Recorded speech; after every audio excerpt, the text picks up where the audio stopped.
intii ka dhacday halkaa inaan ugu dambaysay ninkii lagu dilay inankii dhallinyarada ahaa waliid cabdulqaadir baanu tacsidiisii halka qaran ahaan uga bixinaynaa haddaannu nahay reerka beesha Sacad Yoonis arrintaa aad iyo aad baanu uga jidhoonnay waxse weeyeen xayaqaan wax looma sheegaa la yidhi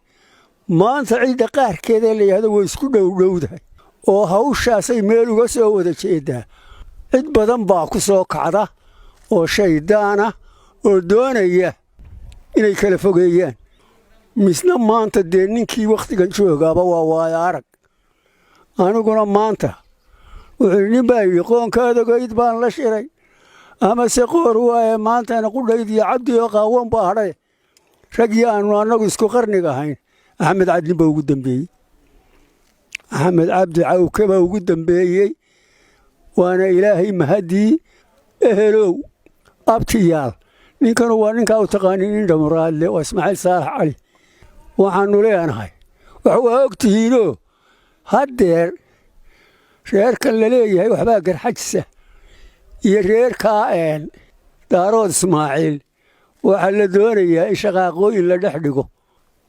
tilmaami maayo laakiin waa ogtihiinoo waxaad ogtay makuu sheegaa buu yidhi abtiyaal ehelow arrintaa way dhacday cid xun baa dhigtay waa ka xunnahay bilo waayo arag baa u tiiri samir iyo iimaan baaqa iyagani daaran yahay waa tacsi aanu ka dirayno waliid cabdulqaadir xuseen caarshe oo waxweyn caarshe garbiye oo aanu dhammaanba u dirayno belweynta jaamac siyaad reer warsame maxamed warsame waxaanu u diraynaa hadba heerkay joogto reer ciye reer cali guray ciye dhammaantiinba waxaanu idin leenahay samir iyo iimaan allah inaga siiyo marxuumka gacan ka xaq daran baa dishay isaga iyo kuwa ka horreeyeyba waa isaga imanaynaa waxa weeyaan tala xumaala geystay tala laguma dilin walaalayaal waxaanu leenahay ilmaadeerayaal waxaynu dad deris wadaag iyo daaq wadaag ah xinjir kasta oo dhacday oo xaaladihii colaadeed intay bilaabmeen ka dhex dhacday hadday ahayd reerkii iyo hadday tahay raggii ka dambeeyeyba xisaabteeda iyo xaajadeeda goorteeda iyo gogasheeda iyo geedkeeda aynu isaga imanaynaa haddaad tihiin beesha jaacsiyaad waxaannu idiin soo qabanaynaa tacsi ku saabsan ninkii shalay ku dhintay fadhiyar aaggeeda cabdiwaliid cabdulqaadir iyo kuwii ka horreeyeyba waannu idinka tacsiyadaynaynaa si buuxda baannu idinka tacsiyadaynaynaa haddaannu nahay Sacad Yoonis degaanka ooga ilaa laascaanood waannu ka tacsiyadaynaynaa annagu gogol nabadeed oo qabiil oo beesha Sacad Yoonisa baannu dhigaynaa gogol nabadeed baa idiin taalla halkan waxaa ka hadlaysa beesha Sacad Yoonis ee degaanka oog waxay tacsi u dirayaan jaarkooda iyo degaankooda beesha jaamac siyaad oo laba dhacdo oo fool xun waxa weeyaan ay ku dhacday dhacdada hore waxay ahayd dhacdadii ka dhacday soolka laba nin baa halkaas nina dhintay nina dhaawacmay xaqdarra lagu dilay qof muslima oo xaqdarro lagu dilay weeye waxaa ka dambaysay tii shalay ku dhacday waliid yare waliid cabdulqaadir xuseen gacan ka xaq daran isagana dishay arrintaasi sharciga islaamka iyo dhaqankeenna iyo jaarnimadeena midna kuma wanaagsana ilaahay subxaanahu wa tacaala wuu diiday dhiigga muslimka in la daadiyo qaala tacaala waman yaqtul mu'mina mutacammidan fajazaa'uhu jahannam allah wuxuu leeyahay qofka muslim dila badheedhna u dila dhiiggiisa daadiya hoygiisu waa jahannama waxaan leeyahay tolkay dhiig muslim ha daadinina waxaanay aadan qaash diiriye waxaannu leenahay xigaalow dad ood wadaaga baynu nahay oo daaq wadaaga oo isdhalay oo dhaleeya ah adduunka maanta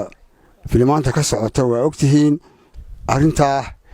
si qiimo badan baynu isaga imanaynaa xigaal baynu nahay waanu isu imanaynaa waa wada hadlaynaa gogol nabadeed baannu haynaa arrintii ka dhacday halkaa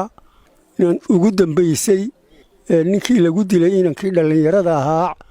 waliid cabdulqaadir baanu tacsidiisii halka qaran ahaan uga bixinaynaa haddaannu nahay reerka beesha sacad yoonis arrintaa aad iyo aad baannu uga jirdhacoonnay waxse weeyeen waxyaqaan wax looma sheegaa la yidhi maanta cidda qaarkeedee la yidhahdo way isku dhowdhowdahay oo hawshaasay meel uga soo wada jeeddaa cid badan baa ku soo kacda oo shayddaana oo doonaya inay kala fogeeyaan misna maanta dee ninkii wakhtigan joogaaba waa waayo arag aniguna maanta wuxuu nin baa yidhi qoonkaadagoyd baan la shiray amase qoor waaye maantana qudhayd iyo cabdi oo qaawan baa hadhay raggii aannu annagu isku qarniga ahayn axmed cadlin baa ugu dambeeyey axmed cabdi cawke baa ugu dambeeyey waana ilaahay mahaddii ehelow abtiyaal ninkanu waa ninkaa u taqaanin nin dhamuraadle waa ismaaciil saalax cali waxaannu leenahay wax waa og tihiinoo haddeer reerkan la leeyahay waxbaa garxajisa iyo reerkaa daarood ismaaciil waxaa la doonayaa in shaqaaqooyin la dhex dhigo tilmaami maayo laakiin waa ogtihiinoo waxaad ogtay makuu sheegaa buu yidhi abtiyaal ehelow arrintaa way dhacday cid xun baa dhigtay waa ka xunnahay dila waayo arag baa u tiini samir iyo iimaan baaqayagani daaran yahay waa tacsi aanu ka dirayno weliid cabdulqaadir xuseen caarshe oo waxweyn caarshe garbiye oo aanu dhammaanba u dirayno beelweynta jaamac siyaad reer warsame maxamed warsame waxaanu u diraynaa hadba heerkay joogto reer ciye reer cali guray ciye dhammaantiinba waxaanu idin leenahay samir iyo iimaan allah inaga siiyo marxuumkaa gacan ka xaq daran baa dishay isaga iyo kuwa ka horreeyeyba waa isaga imanaynaa waxaa weeyaan tala xumaalaa geystay tala laguma dilin walaalayaal waxaanu leenahay ilmaadeerayaal waxaynu nahay dad deris wadaag iyo daaq wadaag ah xinjir kasta oo dhacday oo xaaladihii colaadeed intay bilaabmeen ka dhex dhacday hadday ahayd reerkii iyo hadday tahay raggii ka dambeeyeyba xisaabteeda iyo xaajadeeda goorteeda iyo gogasheeda iyo geedkeeda aynu isaga imanaynaa haddaad tihiin beesha jaacsiyaad waxaannu idiin soo qabanaynaa tacsi ku saabsan ninkii shalay ku dhintay fadhiyar aaggeeda cabdiweliid cabdulqaadir iyo kuwii ka horreeyeyba waannu idinka tacsiyadaynaynaa si buuxda baannu idinka tacsiyadaynaynaa haddaannu nahay sacad yoonis degaanka ooga ilaa laascaanood waannu ka tacsiyadaynaynaa annagu gogol nabadeed oo qabiil oo beesha sacad yoonisa baannu dhigaynaa gogol nabadeed baa idiin taalla halkan waxaa ka hadlaysa beesha sacad yoonis ee degaanka oog waxay tacsi u dirayaan jaarkooda iyo degaankooda beesha jaamac siyaad oo laba dhacdo oo fool xun waxa weeyaan ay ku dhacday dhacdadaa hore waxay ahayd dhacdadii ka dhacday soolka laba nin baa halkaas nina dhintay nina dhaawacmay xaqdarraa lagu dilay qof muslima oo xaqdarro lagu dilay weeye waxaa ka dambaysay tii shalay ku dhacday weliid yare weliid cabdilqaadir xuseen gacan ka xaqdaran isagana dishay arrintaasi sharciga islaamka iyo dhaqankeenna iyo jaarnimadeedna midna kuma wanaagsana ilaahay subxaanahu wa tacaala wuu diiday dhiigga muslimka in la daadiyo qaala tacaala waman yaqtul mu'mina mutacammidan fajazaa'uhu jahannam allah wuxuu leeyahay qofka muslim dila badheedhna u dila dhiiggiisa daadiya hoygiisu waa jahannama